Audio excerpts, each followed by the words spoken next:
At Sunday dinner, my mom slid my daughter's school trophy back across the table and said, "We don't celebrate outsiders. Your cousin is the real star here." My daughter just held the trophy to her chest, eyes dry, face blank. Then my son pushed his chair back, stood up in front of everyone, and said something that made my dad's smile vanish on the spot. "My name is David Martinez. I am 41 years old. And if there is one thing I have learned in 4 decades of breathing, it is this: reliability gets mistaken for weakness."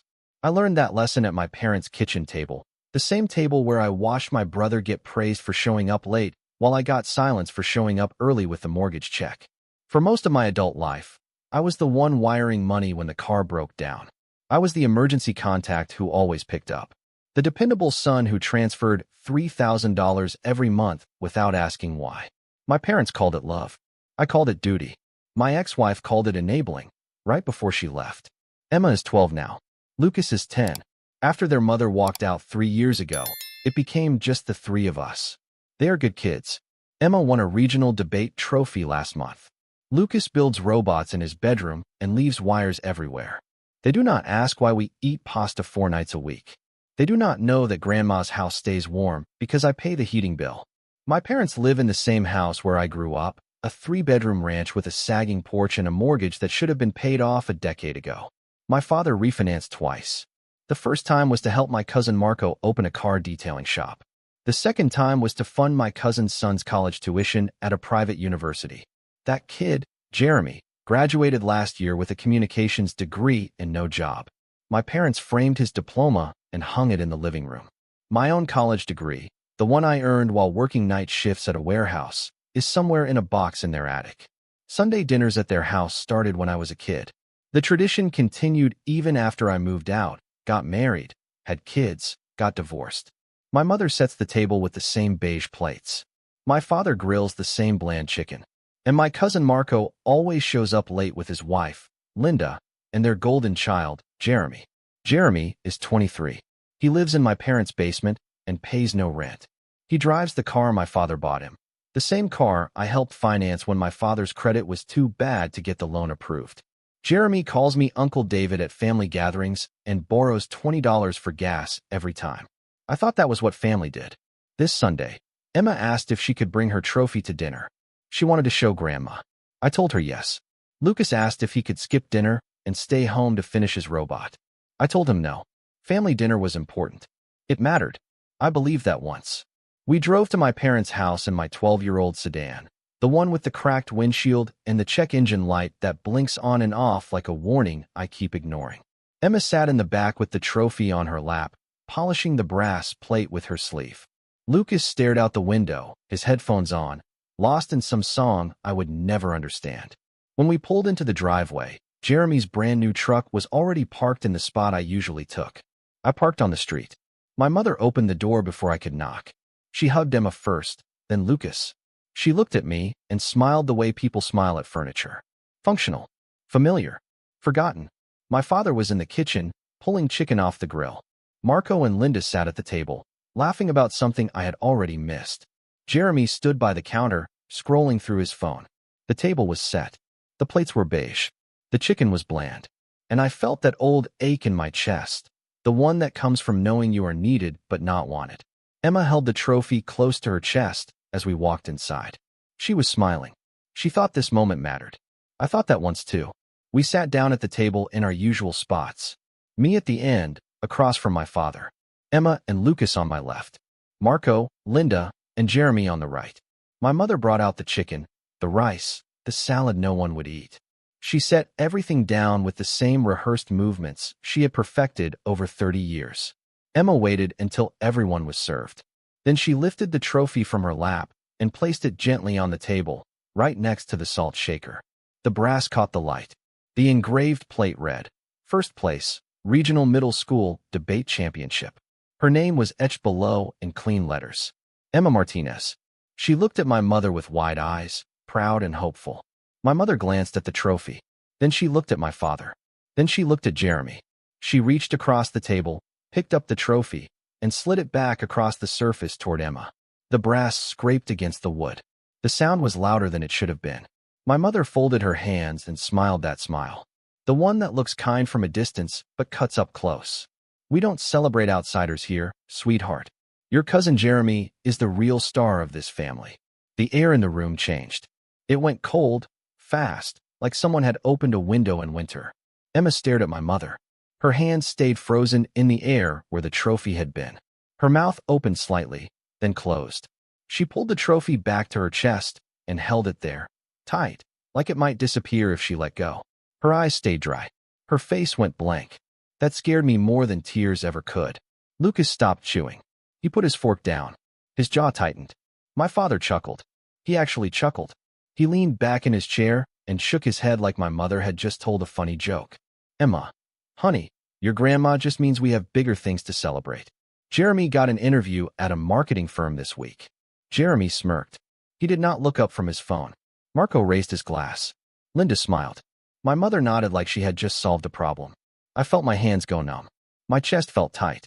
My brain was trying to catch up to what had just happened, but the words were stuck somewhere between shock and rage. Emma held the trophy. She did not cry. She did not argue. She just sat there, silent, clutching brass and shame. And then Lucas pushed his chair back. The legs scraped against the floor. Everyone stopped.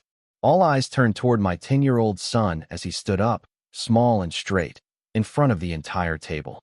Lucas looked at my mother, then at my father, then at Jeremy. His voice was too calm for a kid his age. Dad pays for your mortgage. He pays for your car payments. He pays for your medical bills. Every single month. $3,100. Silence. Lucas kept going. If we're outsiders, why are we paying for the real stars? My father's smile vanished. His face went pale. He looked at me like I had just betrayed him in front of God and witnesses. My mother opened her mouth, but nothing came out. Marco stopped mid-sip. Linda's smile cracked. Jeremy finally looked up from his phone. I could feel every heartbeat in my chest. My hands were shaking. My throat was dry. Lucas stood there, waiting. He was not angry. He was not scared. He was just done. Emma looked at me. Her eyes were still dry, but now there was something else in them. Something sharp. Something waiting for my answer. My father leaned forward. His voice dropped low, the way it used to when I was a kid, and he was about to tell me to be quiet. David, control your son. I looked at Lucas, then at Emma, then at the beige plates and the bland chicken and the table I had paid to keep standing. I stood up. Every word he just said is true. Then I picked up my keys. I took Emma's hand. I took Lucas's hand. And I walked out the door. Behind me, I heard my mother call my name. I did not turn around. We sat in the car for 20 minutes after I parked. No one spoke. Emma still held the trophy. Lucas stared straight ahead, his hands folded in his lap like he had just delivered a speech at the United Nations and was now processing the fallout. I gripped the steering wheel even though the engine was off. My knuckles were white. My chest hurt. My head felt full of static. I kept replaying the moment. The way my mother slid the trophy back. The way my father laughed. The way Emma's face went blank, like someone had turned off a light inside her. I wanted to go back inside that house and flip the table. I wanted to scream. I wanted to ask them how they could look at my daughter and call her an outsider. But I did not do any of those things. Instead, I sat in my car with my 2 kids and felt the full weight of 30 years of being invisible. I thought about all the times I showed up early and left late. The times I wired money without asking questions. The times I skipped my own kids' events because my parents needed help moving furniture or setting up for Marco's birthday party. I thought about the college fund I never started because my father's refinance needed a co-signer. I thought about the vacation I canceled last summer because my mother's car needed a new transmission. I thought about every single time I swallowed my anger and called it love. Emma finally broke the silence. Dad, can we go inside now? Her voice was small, quiet, but steady. I looked at her in the rearview mirror. She was still holding the trophy. Her face was still blank, but her grip had loosened. I nodded. We got out of the car. We walked up the stairs to our apartment. Lucas unlocked the door. Emma went straight to her room and closed the door softly. Lucas sat on the couch and turned on the TV without watching it. I stood in the kitchen and stared at my phone. 3 missed calls from my mother. 2 texts from my father. The text read, "We need to talk. You embarrassed us. Call me back." I did not call back. I opened my banking app instead. I scrolled through my transaction history. 3 years of monthly transfers. 36 months. $3,100 each time. $111,600. I had given them over $100,000 in 3 years. And they called my daughter an outsider. I sat down at the kitchen table. The same table where Emma did her homework. The same table where Lucas built his robots. The same table where I ate pasta 4 nights a week so I could keep my parents' lights on. I thought about what Lucas said. If we're outsiders, why are we paying for the real stars? I thought about Emma's blank face. The way she held that trophy like it was the only proof she mattered. I thought about my father's smile vanishing. My mother's open mouth. The silence that followed the truth. And then I opened my notes app. I started making a list. Mortgage payment, $1,200. Car payment, $450. Car insurance, $210. Health insurance supplement, $340. Utilities, $200. Grocery supplement, $300.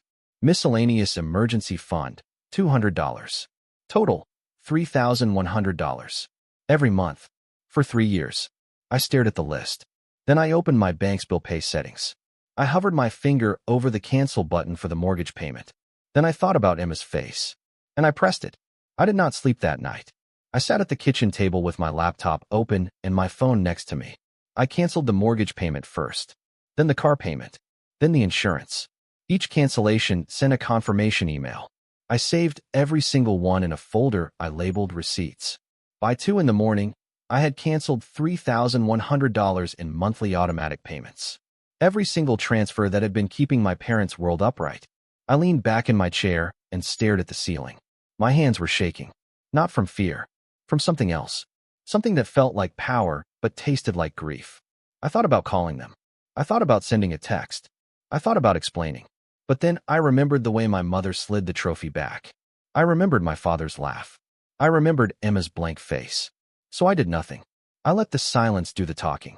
Monday morning, I woke up to 14 missed calls. My mother. My father. Marco. Even Linda. The voicemails started around 6 in the morning. My mother's voice was tight, clipped. David, the mortgage payment did not go through. Call me immediately. My father's voice was loud, angry. What the hell are you doing? Call me back right now. Marco's voice was confused, almost whiny. Hey man, your parents are freaking out. Something about payments. You good? I deleted every voicemail without listening to the end.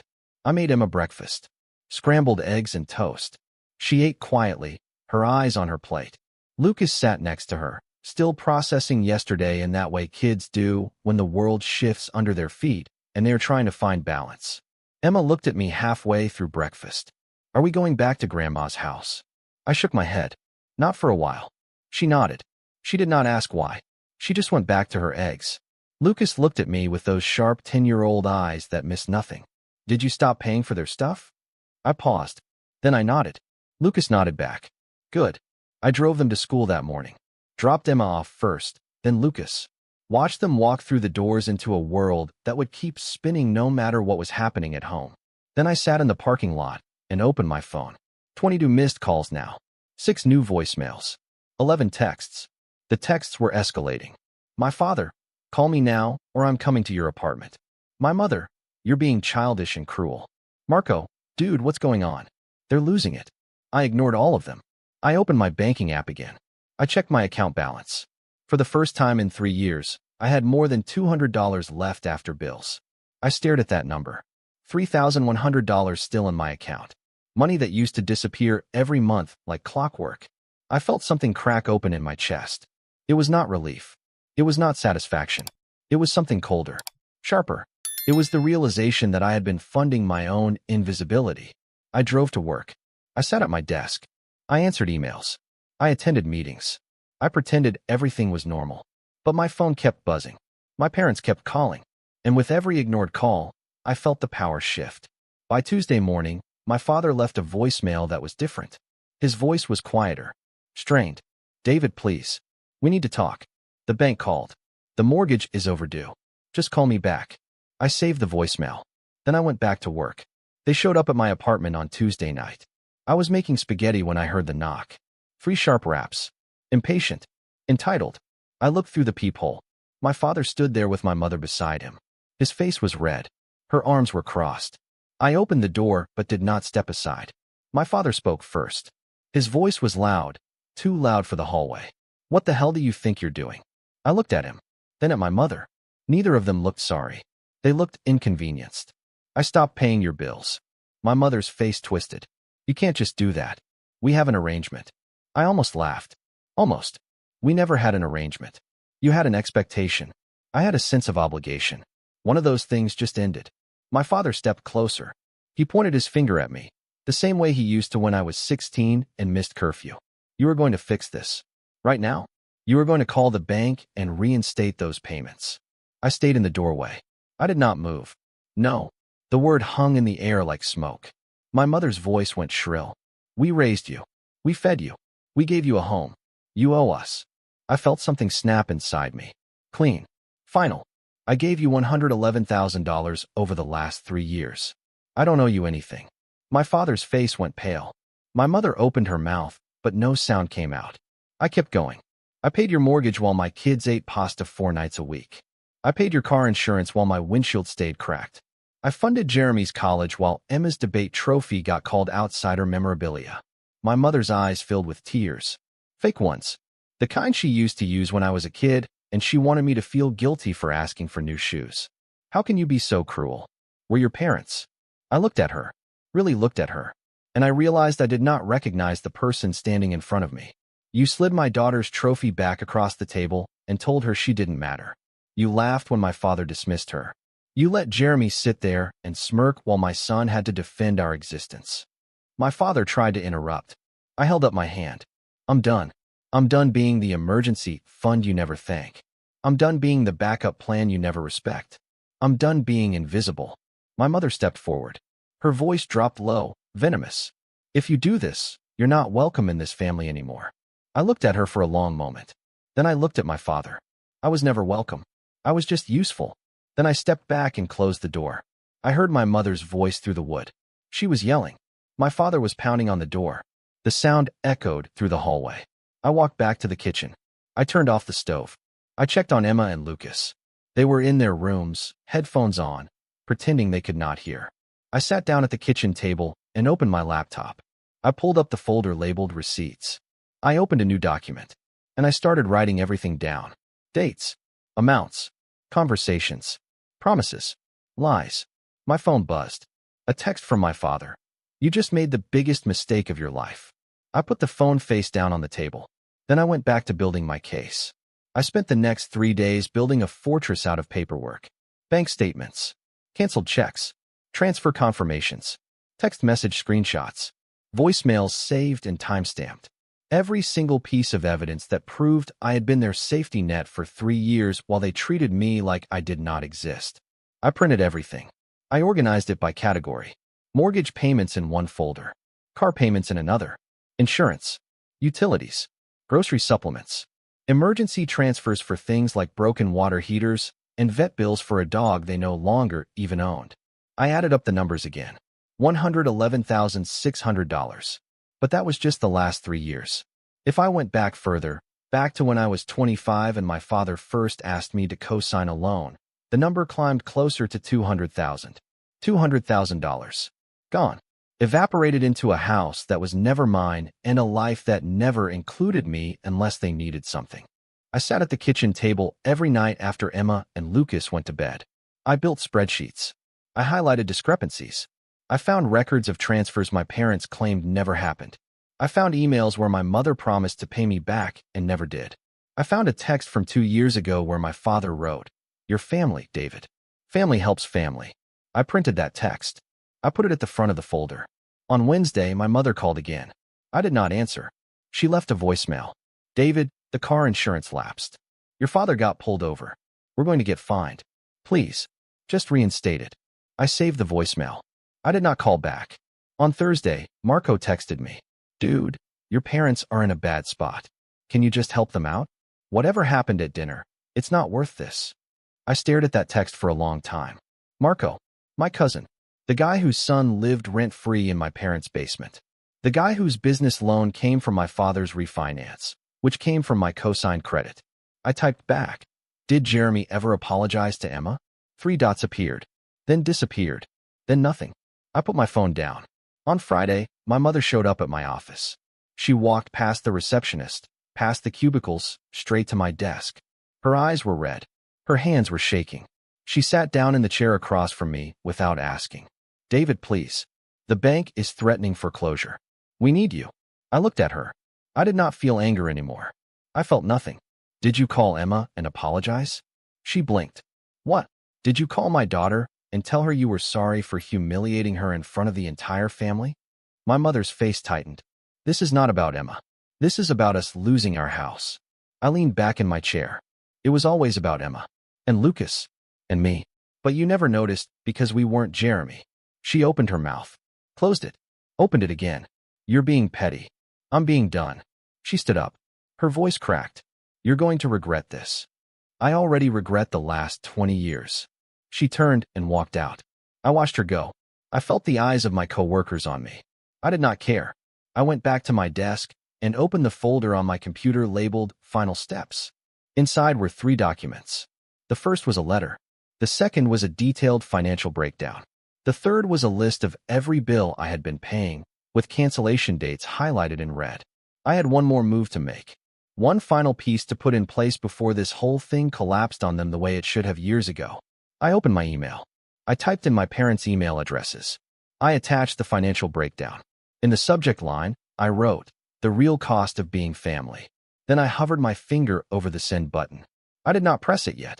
Not yet. I needed them to understand what was coming. I needed them to feel the ground shift under their feet the way Emma felt it when that trophy slid back across the table. Saturday morning, I pressed send. The email went out at 8 in the morning. I attached the financial breakdown. Every transaction, every transfer, every canceled check, every emergency wire. 3 years of receipts, organized by month, categorized by expense. At the bottom of the email, I wrote one line. This is what outsiders paid to keep the real stars comfortable. Then I copied Marco. I copied Linda. I copied Jeremy. I wanted them all to see it. I wanted them to sit with the numbers. I wanted them to understand exactly how much of their comfortable lives had been built on my back while they smiled at me like I was furniture. I made Emma and Lucas breakfast. Pancakes this time. Emma ate quietly. Lucas asked if we could go to the park later. I nodded. My phone started buzzing at 8:30. My mother. My father. Marco. I ignored every call. At 9:15, my father sent a text. We need to meet. Today. This is not a conversation we can have over the phone. I replied, your house. Noon. At 11:45, I got in the car. Emma and Lucas stayed home. I told them I would be back in an hour. Emma looked at me with those 2 smart 12-year-old eyes. Are you going to yell at them? I shook my head. I'm going to let the numbers do the talking. I drove to my parents' house. The same house I grew up in. The same house I had been paying to keep standing. The driveway was full. My father's car. My mother's car. Marco's car. Jeremy's truck. They were all there. Waiting. I parked on the street. I walked up to the door. It opened before I knocked. My father stood there. His face was tight. His jaw was clenched. Get inside. I walked in. The living room was full. My mother sat on the couch, her arms crossed. Marco and Linda sat on the love seat. Jeremy leaned against the wall, his phone in his hand. No one was smiling. I sat down in the chair by the window. The same chair I used to sit in as a kid when my father lectured me about responsibility. My father stood in the center of the room. He held a printed copy of the email I sent. The pages were crumpled in his fist. What the hell is this? It's a receipt. For 20 years of being the family ATM. My mother's voice was sharp. You sent this to everyone. You humiliated us. I looked at her. I know what humiliation feels like. I watched my daughter experience it at this table 6 days ago. Marco leaned forward. David, man, this is between you and your parents. Why drag us into it? I looked at him, then at Linda, then at Jeremy. Because you benefited. Every single one of you. Jeremy lives here rent-free. Marco, your business loan came from a refinance I co-signed. Linda, the car you drive was financed through a loan my father took out using my credit. You all sat at that table and watched my mother dismiss my daughter, and none of you said a word. Silence. Jeremy finally looked up from his phone. Dude, I didn't ask for any of that. You didn't have to. You just took it. My father slammed the papers down on the coffee table. Enough. You made your point. Now fix this. Reinstate the payments. Call the bank. We can work this out. I stood up. I looked at each of them. One by one. I'm not fixing anything. The mortgage is your responsibility now. The car payment is your responsibility. The insurance, the utilities, all of it. I'm done. My mother's voice broke. We're going to lose the house. Then sell it. Downsize. Get an apartment. Do what millions of people do when they can't afford their lifestyle. My father stepped closer. His face was red. His fists were clenched. You do this, and you're not our son anymore. I felt the words hit me, but they did not hurt the way he wanted them to. I haven't been your son for a long time. I've been your bank. I turned and walked toward the door. My mother called my name. My father yelled something about regret and consequences and family loyalty. I opened the door. I stepped outside. I closed it behind me, and I felt lighter than I had in 20 years. I got in my car. I drove home. I picked up Emma and Lucas. We went to the park. Emma brought her trophy. She set it on the picnic table while we ate sandwiches. Lucas looked at it, then at me. Do you think they'll ever say sorry? I don't know, but it doesn't matter anymore. Emma nodded. She picked up the trophy and held it up to the sunlight. It's still shiny. Yeah, it is. 3 weeks passed. My parents' call stopped after the first week. Marco sent one more text asking if I would reconsider. I did not reply. Jeremy unfriended me on social media. I did not notice until Lucas pointed it out. The mortgage went into default. My father tried to refinance again, but his credit was too damaged. The bank sent a foreclosure notice. My mother called me one last time, her voice desperate, begging me to co-sign a loan modification. I said no. Then I blocked her number. They sold the house a month later. They moved into a 2-bedroom apartment on the other side of town. Jeremy moved out and got a roommate. Marco stopped answering my father's calls. I heard all of this through a cousin I barely knew, someone who reached out to tell me the family was talking about me, calling me selfish, calling me cruel. I did not correct them. Emma went back to school. She joined the debate team again. She won another trophy. This one is on the mantle in our living room, right next to the first one. Lucas finished his robot. It does not do much. It spins in circles and beeps. But he is proud of it. I started saving money. Real money. The kind that does not disappear into someone else's emergency. I opened a college fund for Emma, then one for Lucas. I took them on a weekend trip to the beach. We stayed in a cheap motel and ate fast food and collected shells. Emma found a sand dollar. Lucas built a castle that got washed away by the tide. It was the best weekend I had in years. I did not miss my parents. I thought I would. I thought there would be this gaping hole where they used to be. But there is not. There is just space. Quiet space. Space I am filling with my kids and our life and the things that actually matter. Emma asked me once if I was sad about what happened. I told her the truth. I was sad about what could have been, but I was not sad about what is. She nodded. Then she went back to her homework. I thought about the Sunday dinners, the beige plates, the bland chicken, the table I paid to keep standing. I thought about the way my mother slid the trophy back, the way my father laughed, the way they called my daughter an outsider. And I realized something. They were right. We were outsiders. We always had been. But that was okay, because being an outsider meant we were free. I am 41 years old. I have 2 kids. I have a cracked windshield and a check engine light that blinks on and off. But I also have $3,100 in my bank account every month, and a daughter who knows her trophies matter, and a son who knows how to stand up and speak the truth. And that is enough. That is more than enough.